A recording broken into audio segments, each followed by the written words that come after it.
you tired of being known as the broke boy on your server? Well, I have the perfect Ponzi scheme to make sure you're never out here struggling for emeralds again.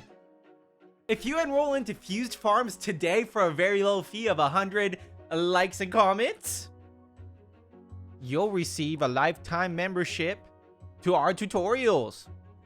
Yes, lifetime at a low fee of likes. So we're gonna walk you through the most profitable and easiest to maintain farms that are gonna generate you the most emeralds.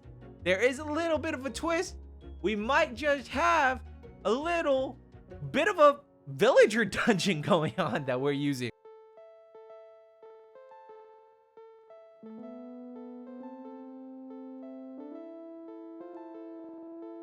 If you guys want to see more tutorials and funny videos, subscribe. Give me a subscribe, please. Please. And a little comment and a like. That'd be awesome. We have to explain sugarcane mechanics to you properly. Take a note. We have our sugarcane right here.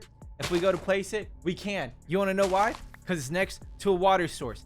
It's not next to a water source, can't place it, no matter how many times you try. To get your plantation started, all you need is to dig out some dirt. You can use either dirt or sand, by the way, and 2 buckets of water. You don't need 30 buckets of water, even though you need infinite water sources. I'll teach you this cool little trick. You're gonna place your first bucket here, your second bucket here, and look, it made that middle source a water source now. So now you can take it, it's back to a water source. This is the original one you placed. You're gonna skip this one, place another one here.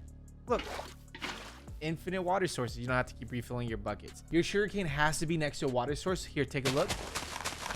It plants. But if you go here, you can't plant no matter how many times you try. You can go on this side. You can plant again. Same situation. You can't plant here. So every single sugarcane needs to be next to a water source. I challenge you to make the biggest sugarcane farm.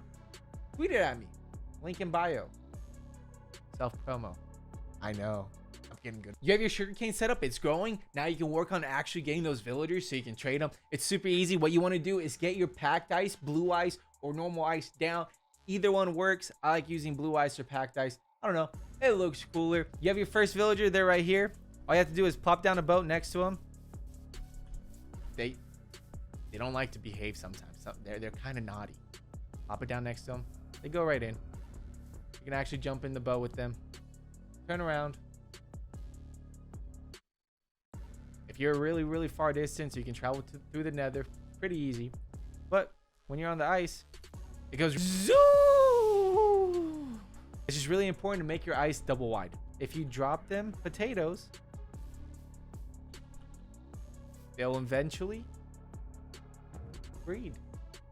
If you have a bed down, of course. They're not going to breed here because they're out in the open. Now that we know exactly how to make our sugarcane grow, it's really simple to crop it. All you have to do is ignore the bottom. You always want to leave that alone. You never have to replant this farm, which is the coolest thing ever. Any other farm, you always have to replant. So you go here and it's done. You just run around and collect it. We got 16 sugarcane. As easy as that. Once you have your sugarcane, all you have to do is go into your crafting table and you're going to put them in rows of 3. And there we go.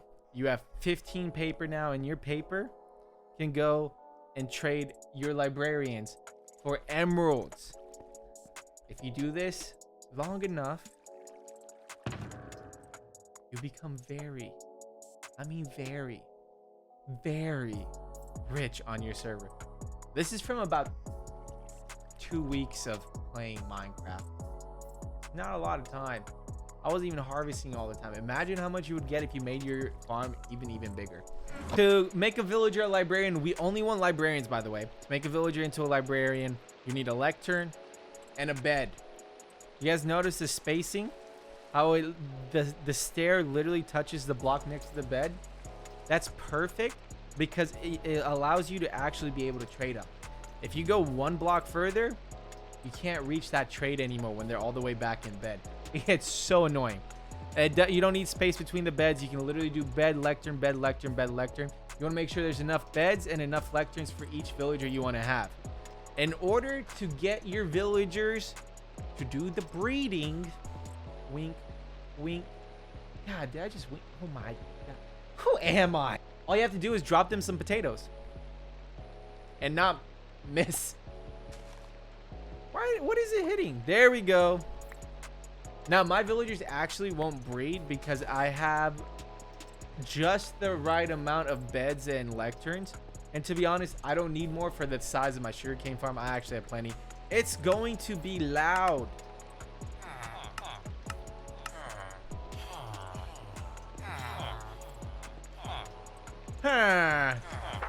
All you have to do is go into options, music, and sound, and turn off your friendly creatures. If you guys like this type of tutorial, subscribe. I'll do more. Bye.